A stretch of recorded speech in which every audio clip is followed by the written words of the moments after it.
I thank the gentlelady for yielding, and I appreciate her steadfast leadership on behalf of our nation's servicemen and women. Mr. Speaker, we are in the process of a long-needed rebuilding of our nation's military, and this funding bill will ensure the rebuilding process continues. I have spoken on this floor many times about the readiness crisis facing our military. We're finally getting our planes back in the air and the troops that are fully prepared to deploy. This readiness crisis hurts our overall national security, but, Mr. Speaker, it also puts our servicemen and women at great risk. Last year, we lost 4 times as many service members in training accidents as we lost in combat.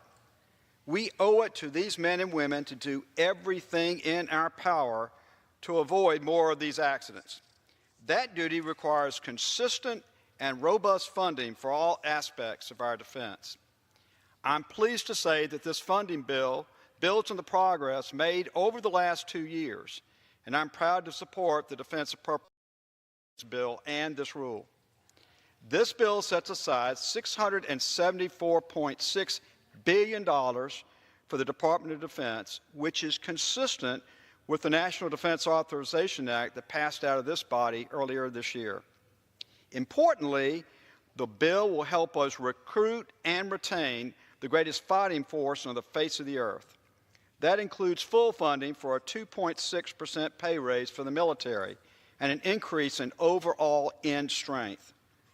The bill makes much-needed investments in training and equipment acquisition to ensure our men and women in uniform have the resources and tools they need to safely and successfully defend our country.